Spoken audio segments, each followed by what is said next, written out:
So there's been a lot of controversy for like the whole 4 years of Warframe that have been about who is the best starting frame. So we're instantly going to take Mag out of the equation. She is a frame that you get later on in the game. She's still a great frame to get, but she is one of those frames where you just don't get her until the end of your Warframe career. But for you have Xcal and Volt. Who are you going to pick? We're going to talk about 5 reasons for each. Maybe some more if we have to. Now maybe some more reasons on every other character if we have to. But yeah. Let's talk about Excalibur, the quote-unquote obvious one that people want to frame. Here's the thing. We're going to put 3 cons on each character too. How about that? The first con of Excal is his aura. Okay, it doesn't come with any polarity. So I formatted him once to put a steel charge polarity in there because he's a melee frame and he can go really well with melees, and I can get 18 extra mod slots, which allowed me to put in this amazing no forma build. Second con. Sprint speed of 1. You can kind of make up with this with dash, but dash isn't even that good of an ability, as it doesn't even give you that much momentum.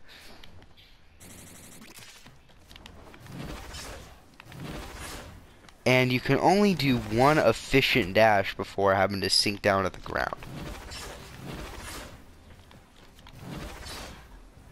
Now you can still do that one glitch where, you know, if you bullet jump and then melee into the bullet jump, you will get a higher bullet jump. You can still do that with this dash, which I think is kind of unique, but at the same time useless. It gives you more velocity if you go forward, and it gives you more height if you go upwards.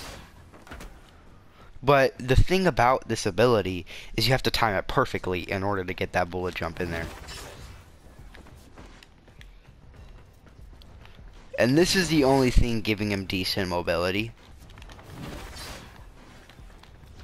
Like I said, the only good thing giving him decent mobility. If you're running something like a defense mission or an exterminate, he's going to be pretty decent, as you will be able to pull out your exalted blade and just smash through everything. But for newbie characters, you're not going to be able to do that because you won't build towards a lot of power strength. Okay, so his third con. Now, this one is quite hard to make out, but it's his very situational abilities. Now, I'm not hating on Xcal or anything. I really am not. I love his frame, and I really do think that he is still one of the best out there. But, like I said, situational abilities. Most people mod Xcal out for Exalted Blade. Okay, so that means negative range. Okay? But you still will consume 1.32 energy a second, which is, like, it's okay. The blind duration is at 13 seconds. But the range is at 2.6 meters. But you can do an actual radial blind that has 5 times the range and like twice the duration, or even 3 times the duration, to be honest. But you have the damage output with the Exalted Blade that you could probably just keep smashing. But like I said, slash dash. The only useful thing is, like I said, that dash. Now, if you do want to mod out for pure range, so we're going to take off narrow-minded because we want this max amount of range. This is going to increase the amount of distance you use on that slash dash.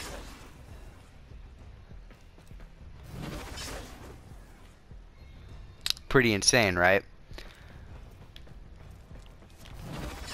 Which means, yeah, you can get excellent height up there. But what else are you going to use it for? Radial blind.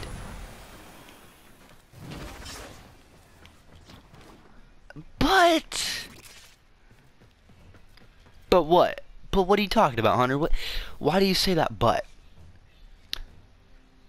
He lacks the damage.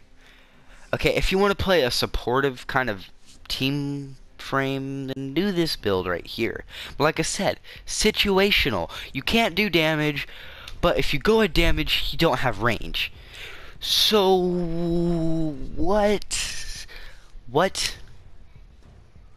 What are you trying to say, Hunter? I'm trying to say that XCal is a situational frame, which is by far his worst con.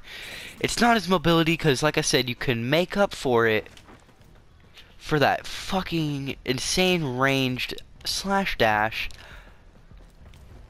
But that's pretty much it. We're going to put a waypoint right here. That's not it, Hunter, retard. Okay.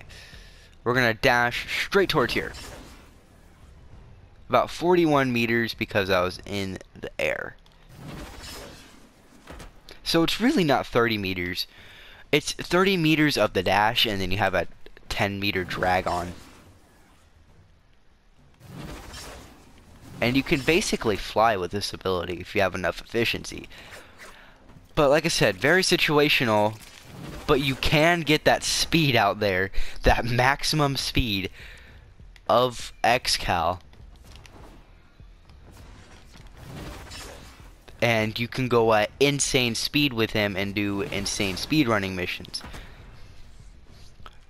Combine that with bullet jumps, momentum gain, and your velocity of your slash dash, and you will be able to go insane distances.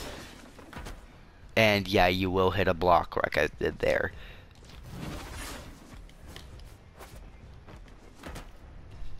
Anyways, so it's rather you build it for damage or you build it for range. Your choice. But let's get into the radial blind. The radial blind allows you to do finishers, but yeah. You can do finishers with a covert lethality dagger or just a sword itself. But in my opinion, his blind is not worth it, as the damage build that gives you also a lot of duration is going to give you negative efficiency, but this one isn't going to give you the enough duration. Plus, just spamming blind and slash dash isn't the best. Like I said, you're lacking the damage, so radial javelin is not going to be the best either. Okay, 400 damage, 12 javelins with 400 damage. That's a lot of damage. But you go in an AoE effect, so you only hit the enemy with about 2 or 3 javelins. But if you're up close and personal, you hit them with about maybe 4 or 5. And then you have the power range of 62.5. That also increases their velocity. It does give you a decent amount of crowd control, but as you see here,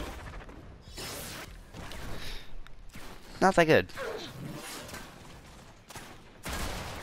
Tiger's Prime is better. Tiger's Prime overpowered, please. Anyways, back to the XCal. Like I said, situational abilities, not that good for any early game because your only good ability is Exalted Blade. And the only good thing Radial Javelin was for Draco, and that thing is long gone by now. Radial Blind is good for any kind of solo play, but you're going to probably use Exalted Blade because, yeah. Radial Javelin is okay, I guess, but, I mean, Radial Blind is okay, but pretty much he's a no-go in my opinion. Let's talk about Volt. Volt. Wait, okay. Let's talk about pros for XCal, because I forgot to talk about pros.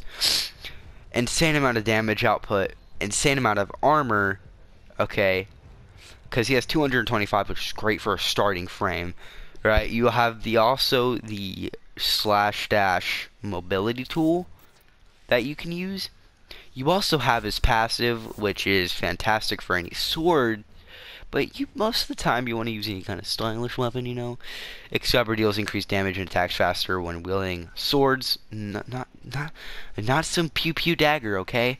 Swords, big boy swords, okay? And his fifth pro is by far his accessibility, and the fact that you can get him at the beginning of the game, and you can also get him on a fairly decent level,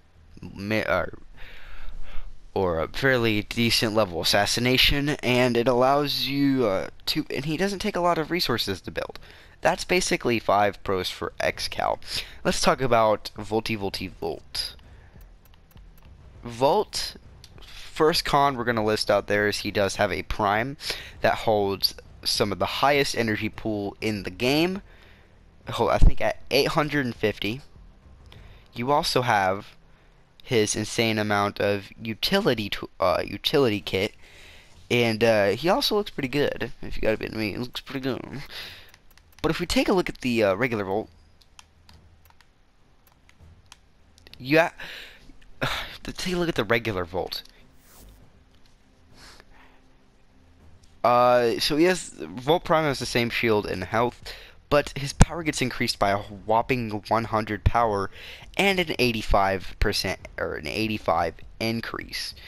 Now, but regular Volt, why is he good for starting? Well, first of all, his 4 abilities are for different purposes, except for the first one and the last one. The first one, Shock, basic damage tool that you use to shock people, and this thing's main use is the CC. The CC gives you, like I said, great crowd control, great range, and great defensive use. As if you do not have enough energy to do it, just discharge, you have enough energy to place down a shock that can chain link to 5 other enemies around the area. Okay, let's talk about second ability, Speed. Speed is by far probably one of the best offensive abilities in the game because it allows you to move twice as fast. Your speed is increased twice as fast. Your melee attacks are increased twice as fast. And that's pretty much it. But it also doesn't take any casting animations. So you just click it, boom, you're gone, peace out. Okay, that's one good thing about Volt. Next is his best defensive ability, Electric Shield. The shield is invincible, unlike Frost's Bubble. You can place a total of 6 shields before you place another shield, and the first shield he placed goes away. Let me give you an example. 1, 2, 3, 4, 5, 6. Total of 6 shields. 1, 2, 3, 4, 5, 6. Now if I place one up top here, the one behind me is going to disappear. This one is going to disappear. That one is going to disappear.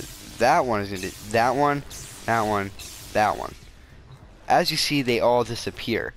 This is great for any kind of recasting, and it also gives you some extra electricity damage. By far, probably Volt's best ability for defensive use. Next is his fourth ability, which the shield and his fourth ability and his second ability are pros in itself. Discharge. Paralyze nearby hostiles with a damaging electric charge. This also shocks approaching enemies. Yeah, so any enemy that goes into that radius is gonna get paralyzed. But any enemies in that radius are also gonna get paralyzed, and then they're gonna link any enemies that go next to it with a paralyze. This is his best CC ability. Great defensive use, and I think only really good for defensive purposes.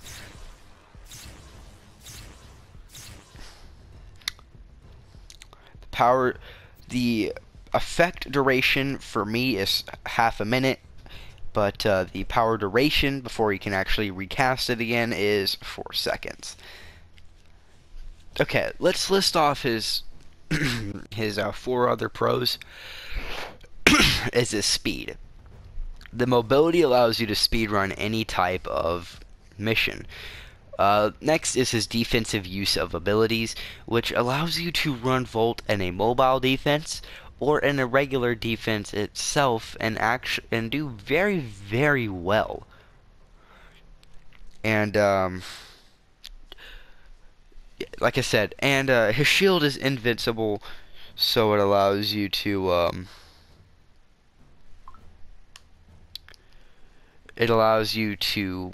have an invincible shield for as long as the duration goes. His next is his power, his 750 power, and yeah,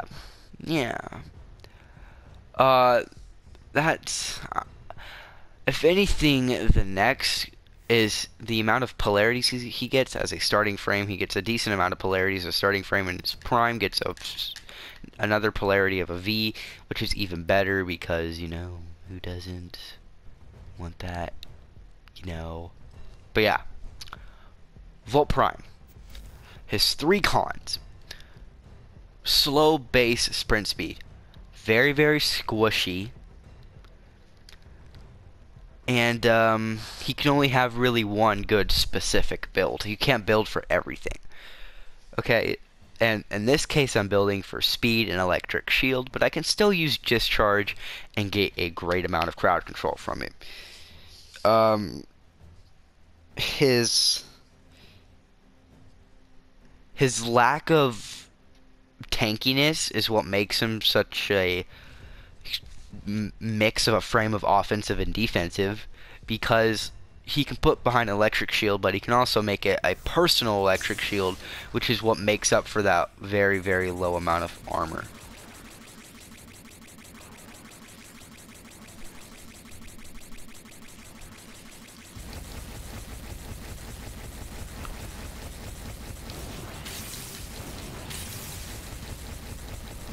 But yeah.